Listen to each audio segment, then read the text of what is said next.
মঙ্গলবার বিকেলে গোগনগর ইউনিয়ন স্বেচ্ছাসেবক দলের উদ্যোগে বেগম খালেদা জিয়ার রোগমুক্তি কামনায় দোয়া, আলোচনা ও কম্বল বিতরণ অনুষ্ঠানে গোগনগর ইউনিয়ন স্বেচ্ছাসেবক দলের সভাপতির সভাপতিত্বে অনুষ্ঠানে প্রধান অতিথি হিসেবে উপস্থিত ছিলেন মহানগর স্বেচ্ছাসেবক দলের সভাপতি সাখাওয়াত ইসলাম রানা এবং বিশেষ অতিথি হিসেবে উপস্থিত ছিলেন মহানগর স্বেচ্ছাসেবক দলের সাধারণ সম্পাদক মমিনুর রহমান বাবু।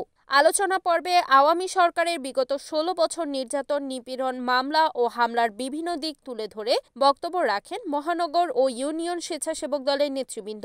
বিশেষ অতিথির বক্তব্য রাখেন মহানগর স্বেচ্ছাসেবক দলের সাধারণ সম্পাদক মমিনুর রহমান বাবু। গুরুত্বপূর্ণ বক্তব্য রাখেন প্রধান অতিথি মহানগর স্বেচ্ছাসেবক দলের সভাপতি সাখাওয়াত ইসলাম রানা।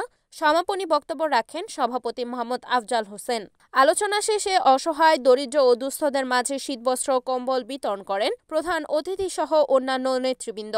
আমাদের মুক্ত বাতাসে, মুক্ত কণ্ঠে, মুক্ত মঞ্চে আমাদের মনের ভাব প্রকাশের জন্য গোগনগর ইউনিয়ন স্বেচ্ছাসেবক দলের নেতৃবৃন্দ এরকম সুন্দর একটি প্রোগ্রাম আয়োজন করেছেন। এই জন্য আমি মহানগর স্বেচ্ছাসেবক দলের পক্ষ থেকে আবারও ধন্যবাদ জানাচ্ছি।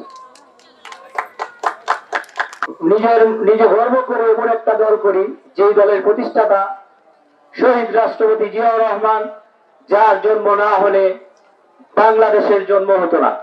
আমি গর্ব করি আমার নেত্রী, মাতৃতুল্য দেশ নেত্রী বেগম খালেদা জিয়াকে নিয়ে, যার জন্ম না হলে আমাদের বাংলাদেশের মা বোনেরা ভোটার অধিকার পেত না, বাংলাদেশ নতুন ভাবে জাগ্রত হতো না। আমি গর্ববোধ করি আমার নেতা তারেক রহমানের জন্য, যেই নেতার নেতৃত্বে সুদীর্ঘ 16 বৎসর জনগণের ভোটার অধিকার, জনগণের মৌলিক অধিকার প্রতিষ্ঠিত করার আন্দোলন সংগ্রামে আমরা তার নির্দেশে মাঠে কাজ করেছি। আমি শুধু আপনাদেরকে বলবো, বিএনপি নেতাদের যারা আছেন, লুটপাট এমন কিছু করেন না যেটা তারেক রহমান বরদাস্ত করবে না। সাবধান। খুব পরিষ্কার ভাষায় বলতে চাই যে এমন কোন কাজ করা যাবে না যে শেখ হাসিনার মতো আমাদেরকে পালাইতে হয়, 14 গোষ্ঠী সুদ্ধা পালাইতে হয়, এমন কোন কাজ করার চেষ্টা করবেন না। আমি সাংবাদিক ভাইদের দৃষ্টি আকর্ষণ করে বলবো, বিগত 17 বছর আমাদের অনেক কষ্ট করেছেন, অনেক পাশে থেকেছেন, সার্ভিস দিয়েছেন, যেটা ঋণ আমরা শোধ করতে পারবো না। এখন যারা আকাম কুকাম করছে বিপির নাম ভাঙিয়ে, তাদের তো পত্রিকা লেখেন, সেটা আমার মার পেলে ভাই হোক, তার বিরুদ্ধে লেখেন। আমার সেক্রেটারিও এই একবার গুম হয়েছেন, আমি একবার গুম হয়েছি। স্বাভাবিক মৃত্যুটা চাই, সেটা মৃত্যুটা আমার ওয়াইফের কোলেই হোক, মার কোলেই হোক, আমরা সাধারণ মৃত্যু গ্যারান্টিটা চাই। সেই পাকশালীরা যেভাবে গুম হত্যা চালিয়েছে, এটা হবে না যে কোনো উপায়। এই যে আপনাদের এখানে কিন্তু অনেক সিমেন্ট ফ্যাক্টরি, অনেক ফ্লাই আশ উঠতেছে, যেটা চোখে দেখা যায় না।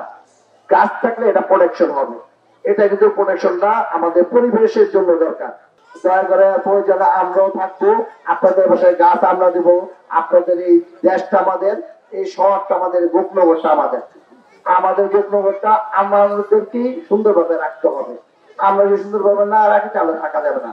আমরা এখন দেখি আওয়ামী লীগের পক্ষ থেকে বিদেশ থেকে কর্মসূচি ঘোষণা করা হয়, হরতালে মানুষ সাড়া দেয় না।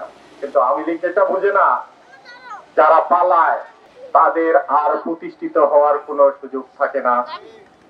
আপনারা অনেকেই দেখেছেন, ইরাকের সাদ্দাম হোসেনের পতন হয়েছিল, তার পার্টিও শেষ হয়েছে। লিবিয়ার গাদ্দাফির পতন হয়েছে, তার পার্টি শেষ। মিশরের হোসনে মোবারকের পতন হয়েছে, তার পার্টি শেষ। বোকার রাজ্যে বাস করে আওয়ামী লীগের পলাতক সভানেত্রী, তিনি এখনো আশা করেন আবার এদেশে তারা প্রতিষ্ঠিত হবেন। এটা আমি মনে করব যে যারা সাধারণ জ্ঞান আছে তারাও চিন্তা করবে যে পালায় সে আবার কিভাবে প্রতিষ্ঠিত হয়, সে তো পালাইছে। তাই আমি বলবো, আপনারা আওয়ামী লীগের বিগত 17.5 বছরের শাসনামল দেখেছেন, তাদের অত্যাচার নিপীড়ন দেখেছেন, তাদের বিদেশে টাকা পাচার করা দেখেছেন, এদেশের সম্পদ বিদেশে পাচার করে বেগম পাড়া তৈরি করেছে। তারা স্বামীরা এই দেশে থাকতো, তার স্ত্রীরা কানাডা, লন্ডন, মালয়েশিয়া থাকতেন। আমরা আর নতুন করে বিশ্বের কোন দেশে বেগম পাড়া তৈরি হোক, আওয়ামী লীগের মতো ফ্যাসিস্ট সরকার আবার এই দেশে এসে প্রতিষ্ঠিত হোক, এটা আমরা চাই না। আমরা চাই আমাদের দেশের সম্পদ আমাদের দেশে থাকবে, আমাদের দেশের সম্পদ দিয়ে এই দেশে মেল ইন্ডাস্ট্রিজ হবে, আমাদের দেশের মানুষ এখানে কাজ করে খাবে, এটা চাই আমরা। তাই আপনারা আগামীতে আওয়ামী লীগ এবং ফ্যাসিস্ট হাসিনার কোন কর্মসূচিতে কখনো একাত্মতা প্রকাশ করবেন না, তার কর্মসূচিকে না বলবেন, এটা আপনাদের দাবি। রিপোর্ট আহমেদ শরীফ, NAN TV, নারায়ণগঞ্জ।